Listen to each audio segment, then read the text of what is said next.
Bonjour, je m'appelle David Noga et je suis auteur de l'essai « Penser autrement l'économie africaine ».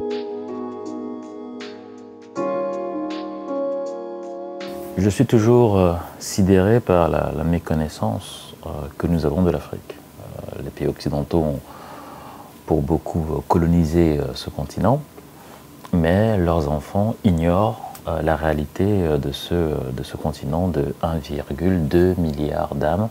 À la télévision, l'Afrique, c'est toujours les pays endettés, c'est toujours les coups d'État, les camps de réfugiés, le visage rempli de mouches, ou les bailleurs de fonds sur les estrades internationales en train de donner des leçons de vertu économique ou de bonne gouvernance aux pays africains. Dans les faits, quand je suis sur le continent, c'est des hommes et des femmes qui vivent relativement en paix. Surtout, c'est un continent d'opportunités, un continent sur lequel on peut faire des affaires, sur lequel on peut faire du business.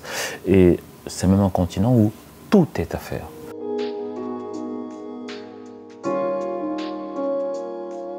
En Afrique, il est souvent très compliqué de se départir de la communauté.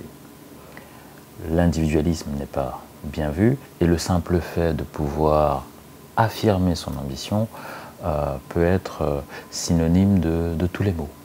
Et dans cet essai, j'essaie de déconstruire ce que j'appelle le nous coutumier ou le nous traditionnel, qui pour moi est un frein à la réalisation individuelle, un frein à la réalisation économique et aussi une tare pour la condition féminine.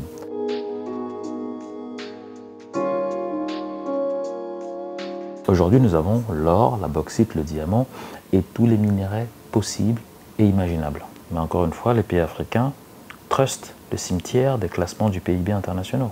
Dans un continent où le patriarcat est extrêmement fort, permettre aux jeunes filles et aux femmes de disposer sur l'ensemble du continent des mêmes droits que les hommes, du même accès à l'éducation, à la promotion sociale, c'est tout simplement multiplier par 2 les capacités de développement de ce continent.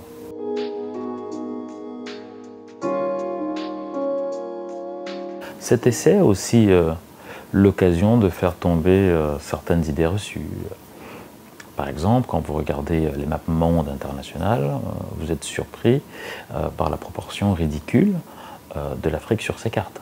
Il ne viendrait pas à l'esprit de beaucoup que les États-Unis, plus le Canada, en termes de superficie, entreraient entièrement dans le continent africain. De la même manière, si vous prenez la Russie, ben en fait, elle fait tout juste la moitié du continent africain, qui a plus de 30 millions aujourd'hui de kilomètres carrés.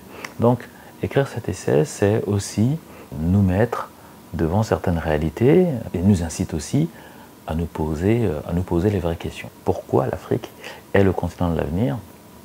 C'est ce que j'essaie de démontrer dans cet ouvrage.